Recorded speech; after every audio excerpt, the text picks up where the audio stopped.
Today, we will be speaking about the 5 Barcelona players that are absolutely under the most pressure to succeed this season, because some of these guys, they have to be starting come the end of the year. Some of these guys, they at least have to make a case for them to be starting. You know, it has to be competitive, right? Make sure to smash up the likes and also to subscribe to the channel, guys. Over half of you guys have not subscribed, guys. But listen, I know there's going to be a lot of hot takes, cold takes, so make sure to get in the comments down below. Guys, let me know if you agree, disagree. I'll get back to you guys. But first thing first, smash up the likes. But let's actually get straight into it, because if we actually start off with some honorable mentions, some guys that didn't make the top 5 under pressure, right? I'm actually going to go first thing first with Joan Garcia. It's a new signing, right? And a lot of people are saying, yo, Jonas, Barca reacts. Why would you say Joan Garcia? He's such a good goalkeeper. Guys, look at the Ter Stegen situation. Everything with Ter Stegen, all the news surrounding Barcelona, Joan Garcia better be good. That's the truth about it. Joan Garcia, ultimately, I think he's going to be a stud.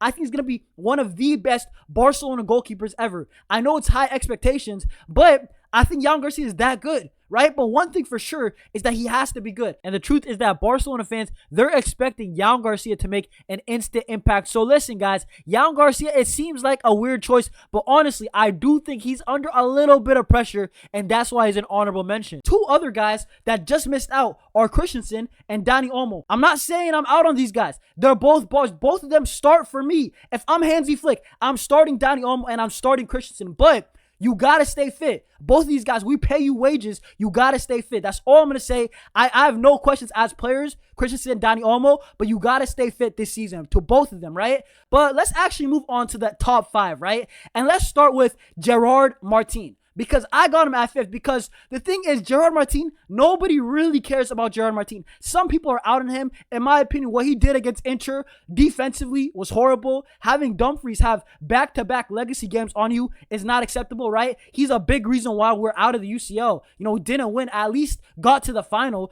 Gerard Martin defensively was a shambles back-to-back at the Montjuic and the San Siro. So the thing is, Gerard Martin, one thing that he has, for some reason, Hansi Flick likes him. He's Hansi Flick's personal bet. We've seen it last preseason and also in this one. He tried him at left center back. He looks promising. I'm not going to lie to you guys. Gerard Martin has one thing. His passing is elite. He's a very good passer, but as an overall player, he's under pressure. If he has another season where he cost us in the UCL, listen, there's going to be a lot of questions. A lot of Barcelona fans are going to say, yo, sell this guy. But let's move on to the 4th guy, right? The 4th guy for me is actually going to be Gavi, right? Come back off an ACL. A lot of Barcelona fans might disagree with this, but Gavi, right? He's not starting as of now. I think that Frenkie, Dani Olmo, and Pedri are our starters. I think Gavi, you got to at least make it a case. You got to make it, maybe you are, not Pedri, but maybe you or Frenkie de Jong. If it's Gavi and Frenkie de Jong, it cannot be night and day. That's my point. Frenkie cannot be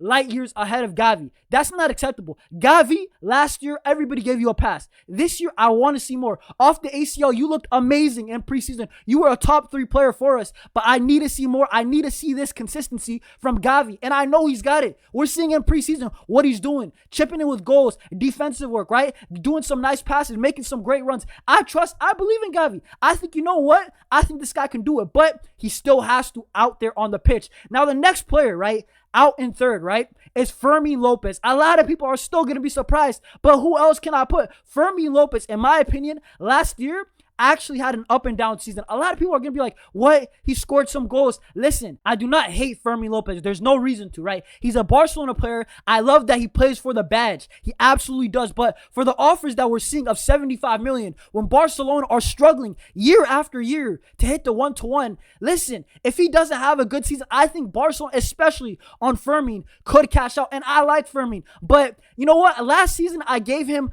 a kind of a leeway. You know, I know some people are going to be like, what, Fermin didn't have a bad season. For me, just a bit too up and down. I need to see consistency. Once again, like the Frenkie Gavi debate, right? I need to see Olmo and Fermin. It has to be a real debate. Honestly, for this one, Fermin, you got to be pushing to start, right? Last year, I gave him a leeway the first half of the season because he came off the Olympic and the Euros that summer. He went from straight with the Euros to Spain to straight to the Olympics with Spain. So, you know, I didn't really blame him last year. He had no rest. This season, with Fermin Lopez, we saw Pablo Torre. Nobody else, you're probably going to play a bit more, right? Fermin Lopez has to deliver. But guys, let's go to the top 2, because number 2 is Marcus Rashford. Marcus Rashford, in my opinion, it's his last opportunity at a big club. If you're Marcus Rashford, you have to succeed. You have to have a good season. Marcus Rashford arguably should be number one, but Marcus Rashford, right? If we're speaking on the player, right? Good player. We're seeing the signs in preseason. Marcus Rashford, the runs he's making, the way that he's combining with Dani Olmo,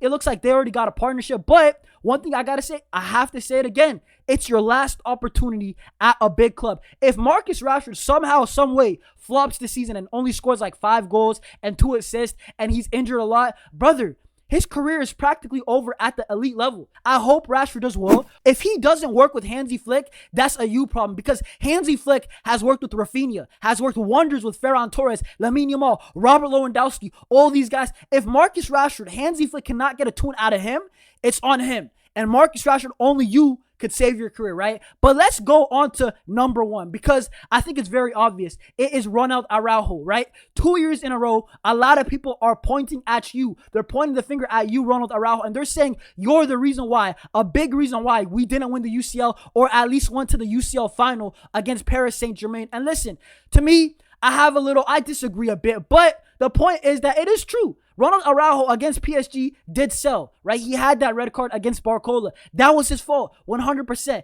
Against Inter, he did not bail us out against a Serbi, right? For Tessigo, you can blame him for 2 of the goals. And Ronald Araujo, for a guy that you're in your mid-20s. You're the captain. You're one of the top 3 captains at the club. Ronald Araujo, you're not Marc Casado, your rookie season. You're not Gerard Martin. You're not even Cabarsi, right? Ronald Araujo, you're in your mid-20s. You're one of the captains. You have to deliver. Listen, I've been defending you, but I'm not going to defend you forever. If Ronald Araujo doesn't at least have a 7 out of 10 season, once again, like Fermin, Barcelona are going to look to cash out. Deco apparently trusts Ronald Araujo, but I'm not going to lie. He's most definitely the most under pressure player at FC Barcelona. I hope Ronald Araujo turns it around, because he has so many doubters. I think he can do it, but once again, Ronald Araujo, you have to adapt to the high line. If you're not able to listen to Hansi Flick and do what he wants, you got to be shown the door, just like everybody else who cannot deliver the season. It's as simple as that. And listen, once again, it's not hate for any of these guys. Why would I hate a Barcelona player